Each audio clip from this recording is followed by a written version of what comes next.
Hey guys, I am Anirban and today I am back here with another video on my channel.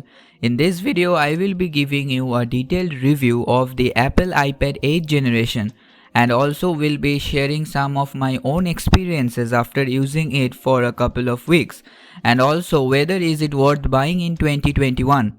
So just sit back, relax, grab a cup of coffee and without wasting any time, let's get started.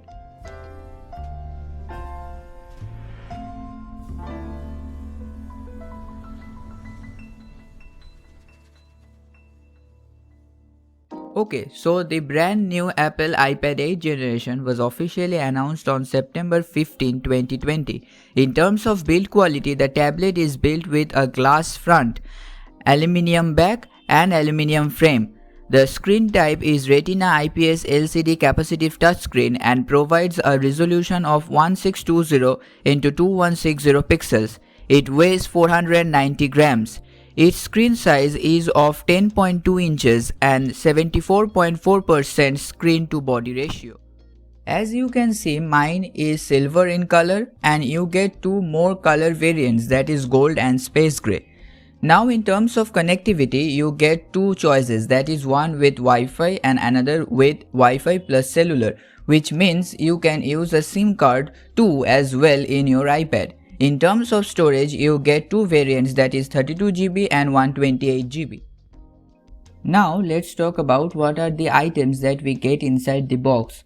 Firstly, we get our 8th generation iPad, an USB-C to Lightning cable and a 20-watt USB-C power adapter. But unfortunately no data cable for the file transferring between your iPad and your PC. In that case, you have to separately purchase a data cable to make your job done.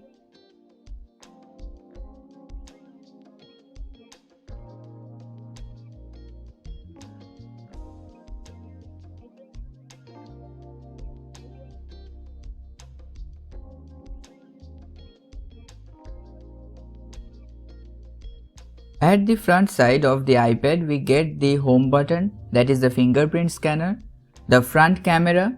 At the top we get the power button and the headphone jack and microphone. On the right side we get the volume rockers. At the back side we get the main camera. At the bottom side we get the lightning port and the speaker. Now let's talk about its technical specifications. First, 10.2-inch LCD IPS Retina display for incredible detail and vivid colors. Apple claims that it has 16 million color display and the display is protected by scratch resistance glass. Second, it has 3GB RAM and two storage variants, that is of 32GB and 128GB. Third, the iPad comes with 6 sensors, that is the fingerprint scanner, the accelerometer, the gyro, the compass, the barometer and Siri natural language commands and dictation. Fourth, rear camera is of 8 megapixel standard and the front camera is of 1.2 megapixel standard. Fifth, it comes with a non-removable LiPo 32.4 watt battery which lasts for 10 hours with normal use.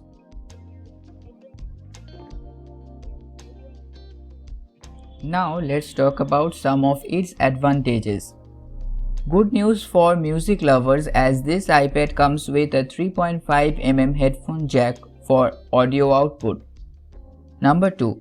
Thanks to the all-new improved Apple's A12 Bionic chipset and 3GB RAM, gaming has now become a lot more fun. You will experience no lag or heating issue at all whatsoever. You can run high definition and high graphics games very easily and smoothly. Third, this iPad can be a perfect buy for students and teachers as well, and Apple also provides a decent price concession for students and teachers for educational purpose. Fourth, with the improved A12 Bionic chipset, multitasking has now become much more faster and easier too. Fifth, Apple provides iMovie app by default in the iPad so that you can edit your videos if you want. And actually it's a good news for YouTubers too as well, like me. Okay, so enough of the advantages. Now let's talk about some of its disadvantages too as well. Number 1. No provision for SD card, that is, memory card slot is not provided. So you might run out of storage easily if you go for the 32GB variant. Number 2. It's not waterproof. So any accidental water contact can damage it quite easily.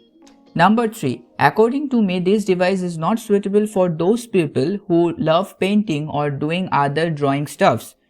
You will not feel that much of satisfaction and perfection in this device in terms of painting and drawing stuffs. Instead, you people can go for the iPad Air series.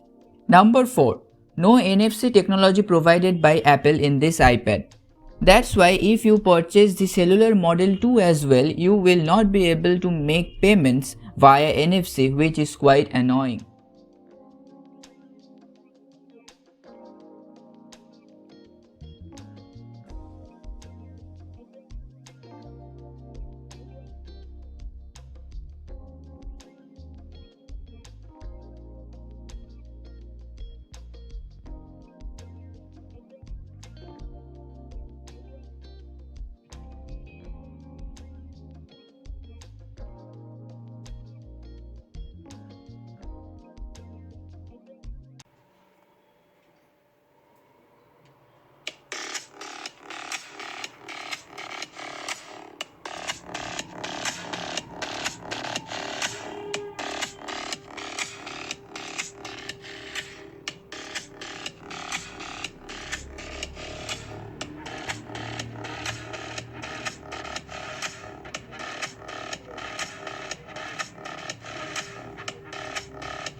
Okay, so now let's talk about whether is it worth buying in 2021.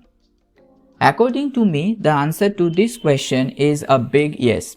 Actually, from its price point of view, this iPad makes its job done.